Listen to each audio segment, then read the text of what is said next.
Hello. Hi. And welcome. Thank you. I'm Laura. Yes. So, tell me about you and your pole experience. Where do you train? I train at Mornington, Pole Divas. Yeah. And how long have you been doing pole for? Nearly 6 years. Okay, that's a really decent amount of time. Yeah. So going back to the start, what made you try pole dancing? Because it's not your everyday fitness. No, it's not. It was actually a hen's night. So I had a friend, she was one of my best mates, and she had a hen party at Divas in Mornington, and I went along to that. Okay. And fell in love. Oh, really? Yeah. So I guess a hen's night's quite different to actual classes. Yes. But because you don't do anything super tricky, you're just dancing around the pole and having a laugh. But I wasn't like in any kind of shape. I hadn't set foot in a gym in my adult life. Like fitness was not. So how old would you have been at that time? 31. Okay. Yeah. And so fitness wasn't a part of your life? At all. Wow. Probably not since high school PE. Okay. So I was very out of shape. I just wasn't interested in it. Right. And then I came home from the hen's night and I had so much fun and I'd worked up a bit of a sweat and I said to my husband, I want to do this. I have to do this. And amazing. Yeah. So the next day I called the studio. Yeah. And it was back when we had 8-week terms. Yes. And I was told. Well, we still have them, but it's a different payment cycle. It's a different payment cycle. Yeah. You used to have to wait till the start of the term to start. Yes. You used to have to wait. And the deskie, Alira, said to me, oh, we're in week, it was 5 or 6. And she said, so can you wait a couple of weeks? And I said, no, if I don't start next week, I'm going to lose my nerve and I'm not going to do it. Wow. So she's like, okay, we'll put 3 casual classes on for you and you can start on Saturday. Amazing. So yeah, and I've been going ever since. Wow. And what did your husband think of this? He thought it was great that I had something that I was passionate about and interested in. He loves rock climbing, so he already kind of had a fitness. Which is like another alternative form of fitness, I guess. It is, yeah. So he loves all this. He's a theatre kid as well, so yeah. Okay. So tell me about your first, so you did the hens. Yes. But then you went into a class, which is quite different. So what do you remember what your expectations were versus what it was actually like? I didn't have I had no idea what I was getting myself into. And of course, starting in week 6 was really scary back then because all the girls were doing really cool things and I couldn't lift myself off the ground. And it wasn't as common to have someone that hadn't done a class yet in that. No, whereas now there's new people every week. Yes, which is so great. I was really lucky that the girl that did our hens was Emma Elise, and she was actually my first instructor. Ah, so you straight away there's a bit of familiarity. There's familiarity, which was nice. Yes. And she's still my coach. So amazing. Yeah. Well then tell me about the experience of that first class then. So, oh my goodness, I couldn't make it through warm up. It was well, if you'd done no fitness at all. Yeah. It was overwhelming, but everybody was so welcoming and so encouraging, and it didn't matter that I couldn't lift myself off the ground, and it didn't matter that I was at a different level. I felt accepted and included, and it was fine if I couldn't get something or it took me longer to do. I couldn't straddle for a year. No, well, I mean, it's very difficult. So hard. Yeah. It's so hard. But when you get it, it's like the greatest of things. It is the greatest of things. I actually remember that was, for a long time, the trick that was keeping me in beginners was the straddle. And I remember saying to Alira in class one day that I was just never going to get it because I'm not very flexible. And she looked at me and she said, oh, Laura, some girls are flexible and they can throw their legs over their heads. Yours is going to need to come from strength. And I went home that night and I just started working, and that's when things started changing, and I realised that I might not be super flexible, but I can be strong. Yeah. So yeah, we all can be. We all can be. And you can actually be more flexible if you would choose to be. I know. Everything's priorities, and you know, and there's only so many things I feel like you can prioritise at the one time. Absolutely. So you need to be thinking this is your thing at the moment. It is. And if your strength is your thing, then I that's love amazing. my strength. I'll do crunches all day, but ask me to stretch, and I'm like, oh really? Yeah, it's different. So, how did you feel about, there's a bit of dance too when you start, well, in all our classes. Absolutely. Yeah. So I love dance. I did dance in high school, like a little bit here and there, but I actually started doing theatre and musical theatre when I was about 6. So I come from a pretty intense theatre background. So singing and stuff, singing, dancing, acting, which is why I often act my routines and things. So was the dance part more your comfort zone then? A little bit, not the flow flowy stuff. Okay. Like, oh my goodness, sensual flow. I do it sometimes, but it frightens me. Well, that's brand new. It is, yeah. But like in that first, like back in the day when you started, just the little routines that were in the classes. They were beautiful. They're so fun though, aren't they? So much fun. And you got to work out without realising you were working out. Absolutely. I actually think it's one of the most fun parts of the class. Oh, me too. And you're moving a lot too, because sometimes in the trick bits, you can, if you want to be a bit lazy, you can kind of just stand around. Yes. Yeah. Or you can make the most out of it. And so what did your friends think? Because was pole, do you find there's still a stigma around pole, or did you not encounter that at all? Yes and no. So yes, for a long time I wasn't in any group photos when we had our class photos taken at the end of... Okay, and is that because of your job? Yeah, it's because of my job. I work at a private school. Right. So, a bit conservative. Yeah, we find that with lots of teachers, that there's a real concern about that. Is that because of the school, or is that because of the students seeing and you parents. and then what could... Right, okay. Students and parents. So therefore there is a stigma. There's a stigma, because they're not going to have a absolutely. problem with seeing you at a BFT on a ski erg, right? No, I can't imagine that you'd be like, no, don't take my photo doing this. Yes, so that's been really interesting. That's been challenging. Like, most of the staff know and are really supportive and asking about comps and how things are going and stuff like that, which has been really good. And I've actually found by me doing it, it's kind of people that never would have thought of it as a sport are now turning around and going, that's a sport, that's so cool what you do, great. which is great. But who've actually been really accepting of my church family, because I come from a church in Seaford, and they are fully supportive. I'm a youth leader there, and it's amazing. Were they the whole time? Yes. Okay. From the word go, and that's kind of where I expected more resistance. And like, I wound up hosting a pole party because so many people said, I want to come, I want to try, but they were really hesitant to come to an open day or something like that. And I said, I'll just book us a party. So I had a bunch of my teacher friends and my church friends all come along and have a go. That's so fantastic. And one still goes with me on a Saturday. Oh, good. So someone converted someone. Yes. That's brilliant. What do you think the misconceptions are about it then? I think the misconceptions are that it's all rooted in being really sexual. Yep. I think that's... And my parents took a while to warm to it. Like, they I feel like the older generation are always going to be harder. My mum was convinced I'd get fired. Oh, really? Probably shouldn't have said that on camera. Okay. But okay, we'll edit that. Edit that. Edit that. Thank you. My parents took about 5 years to come to my first comp, so they didn't start coming until last year. Okay. It took them a long time to work out that I wasn't a stripper, to be honest. Like, that's kind of what they associated pole dancing with, was that. And then when they came to see me, they were like, oh, it's just dance, it's just performance. It's just, like you could be doing gymnastics on a bar that goes that way and it would be all right. Yeah, absolutely. Look, I mean, but the thing is, it does have that background. Yeah. We're not trying to say that it doesn't have that. No, absolutely not. But it's actually a great feeling to get up and dance on a pole. It is, it's so good. It's really and be freeing. slinky and sexy. It's a good feeling when it's for yourself. Absolutely. And that's what we're all doing it for, right? Yeah, and I think something that I love is that my dance style, I've never really associated with being super sexy, and I love the girls that are, and sometimes I wish I could be more like Zoe when she's dancing and things like that. I think everybody does. But I like that there's room for everybody's style. Absolutely. And that I don't feel like I have to be really flowy or really sexy. I can be me. You can totally be you. That. And there's a place for everything and everyone. Yes. And then if you do get to the competition scene, there's competitions for all everyone. different types. There are so many competitions. Yes. So many different types of competitions. And we will get to your big year that you've had.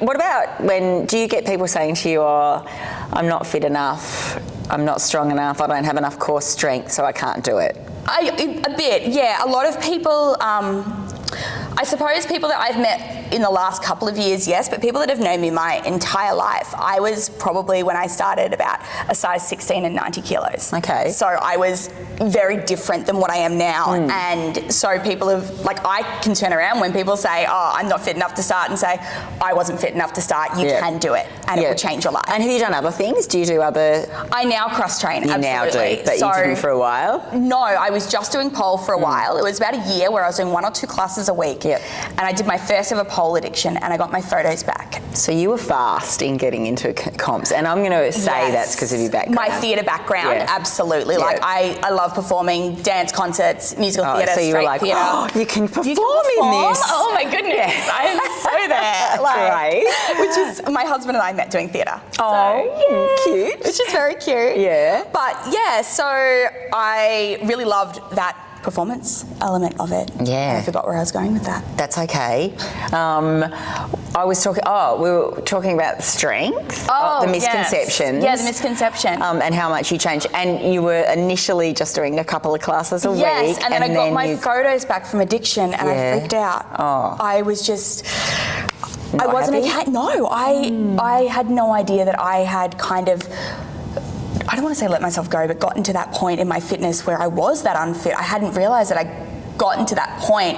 And so I was like, right, something needs to change. And that was 2019. That's awesome. Oh, that was a hard time to make a change. It was awesome that that spun you in the right direction and not in a negative space. Absolutely. Yeah. And I remember when I got the photos back, I was at Divas and I freaked out. And our deskie was amazing. It was a Lyra, and she was just like, it's okay.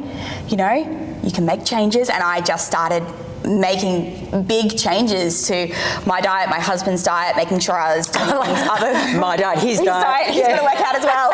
He's finally gotten on the bandwagon. And then COVID happened in 2020, and that was devastating, but it also gives you a lot of time to work on yourself if you're in that headspace. The only thing I did for 2 years was work out at home. Same. Like, I went bananas. Me too. I've got so many weights. Oh my God, I've got the whole setup. Yes. No, the first year probably not so much, but that second year I went, I can't do that again, and just. It was actually a really good result. Divas on Demand was an absolute lifesaver. Well, it was virtual divas to start with, yes. because we just had to do the hurried, quick. I was doing 15 classes a week. The pivot thing that everyone did. So did you already have a pole at home? As soon as we went into lockdown, I went on eBay, and there was one being sold everything, in Seaford. You couldn't buy anything. Genuine X-Pole, 2 doors down from us. So, oh my God, I know, it was meant to be. So it was, I did about 15 virtual divas classes a week. Wow. I just went really hard. I met up with my instructors online who coached me. Yep. My husband spotted me. Like, I remember Emma saying, okay, now you need to hold her here. And so I passed 2 levels in lockdown. That's amazing.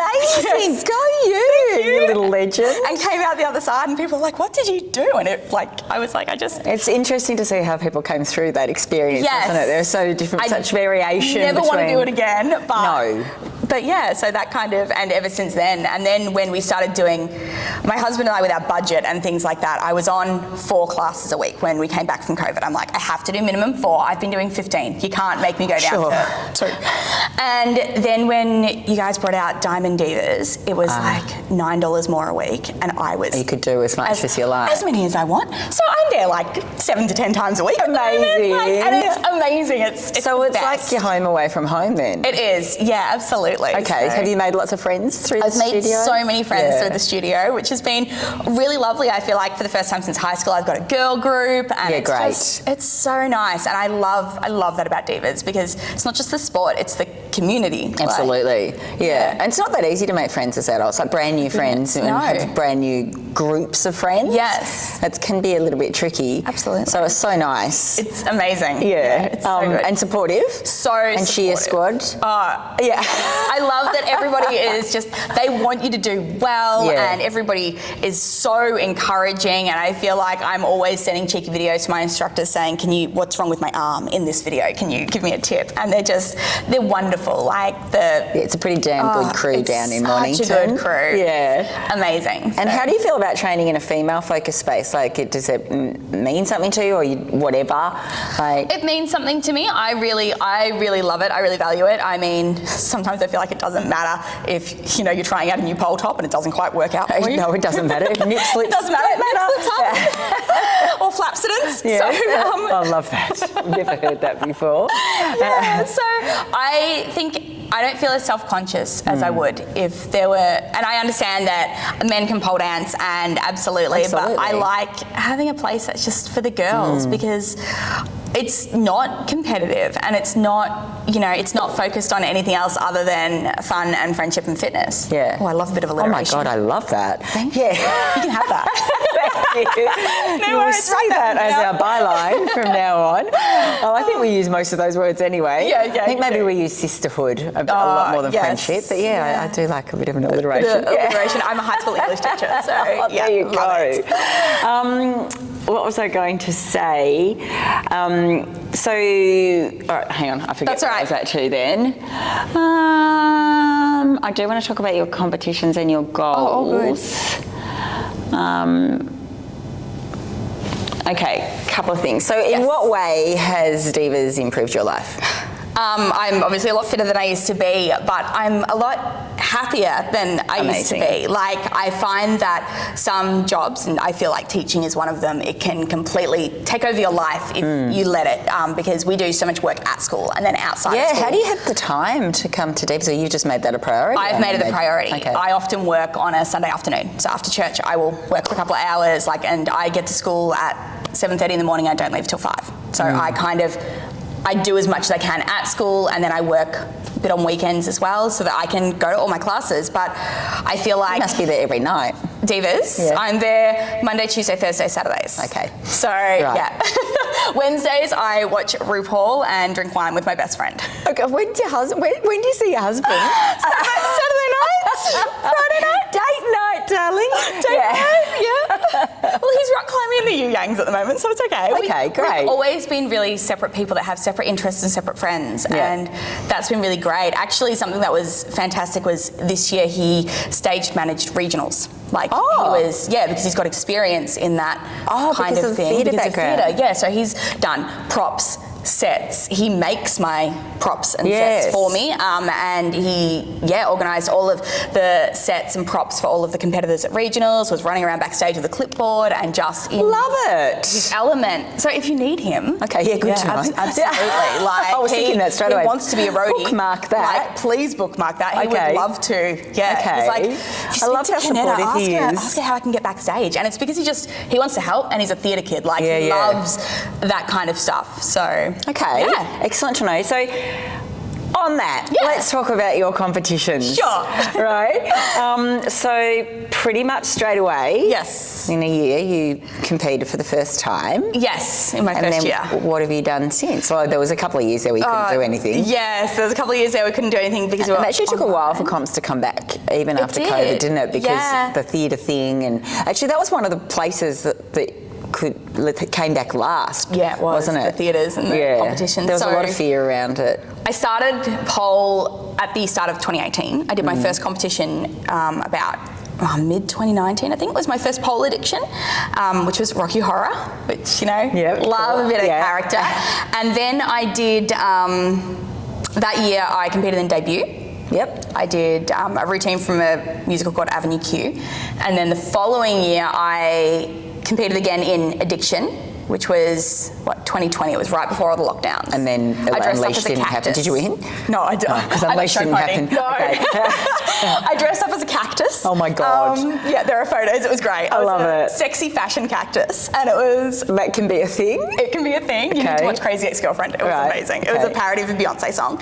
And then we had COVID for 2 years, and when we came back, I competed in addiction, and I did another routine from Avenue Q, and then I competed that year in AAPC, and then I also competed that year in aerial addiction, and I won beginners. Great. And then you got to get, and I won airborne beginners. Yay! Which was so cool. And then I stopped doing Lyra because I did my shoulder. Oh, okay. Yeah, which it's much better with the physio and things like that. It just doesn't hanging as much. So this year? This year's been huge. So at the end of last year, I just finished doing my Squidward routine for regionals, and I said to my husband, I want to do SpongeBob next year. It's going to be the year of the sponge.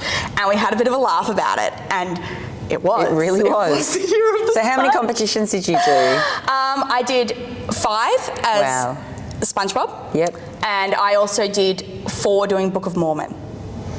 So you did 9 competitions? Yeah, and a lot of them doubled up because me and my doubles partner. And you did doubles? Yeah. That's a lot. So you obviously really love it. I absolutely love it. Yeah. Why? What do you love about it? I love the performing. I think I love training and having a goal and something to work towards. I love the costumes. I love the props. I love I love the theatre. To be honest, I like most of my things are very themed and very musical theatre, and I like the opportunity to be able to play a character that nobody would ever cast me as. Nobody's ever cast yourself. Yeah, I'll cast myself. I can be SpongeBob. Absolutely. I can be one of the boys in Book of Mormon. So, yeah, Book of Mormon had can be anything you like. Fantastic year, and Doubles is the most fun. It's so good. Yeah. So we competed in Addiction. We won Addiction. We went to Unleashed. You've won lots of things. We're second in Unleashed. Yeah, it was a huge year. So it was really good. Yeah. So what would you say to someone who's doing pole but not sure whether they should compete in something or not? Competing gives you a goal, and you make friends at competitions. True. I've made great friends that I now see at different comps, and I follow them on Instagram. And it's a whole other little network, isn't it? It's a whole network, and it's really cool. And I'll go to places now occasionally, like with pole stuff, and I'll have someone say to me, "Oh my God, are you SpongeBob?" Oh my God, that's so funny. You love that so much. I kind of do, yeah. It's amazing. So it's just fun, and I love meeting new people, and I love the goal that competing gives. And do you work with somebody? Do you have a coach? Yeah, I do. Emma Elise at Mornington is my coach. Okay, and how often do you guys work together? Usually I'll put together the routine and then say, I have no idea what combo to put here, or this is what I'm thinking here, or my favourite one is, I can't get from this pole to this pole. Sure. Can you work that out with me, please? But I've got friends who see a coach for pretty much their whole routine. I tend to see it for polish because I like the creative process. Okay. Yeah, everyone's different and has different needs. Yeah. So, but then I still see Emma in school holidays, and we always do like a private where she works on tricks with me that I'm training and just trying to train. And so what about 2024? What are we going to set the world on fire? 2024, I want to pass elite prep spin. Okay. That's pretty high on my goal big goal. list. So pass, so get into elite. Elite spin, yeah. Okay, that's a big deal. It is. I'm in elite static, so I'd like to get elite prep spin. I won the elite addiction this year at our studio, which was cool. Incredible. Which was crazy because I was at the time only A3. So that you had to go into. They were, you've got to go into the, so I'd like to do that. I want to get my cup grip handspring. Right, okay. That's a nemesis. Yep. So I really... It's very scary. It is. I love that. During COVID, Davina was lovely and she let me borrow the crash mat.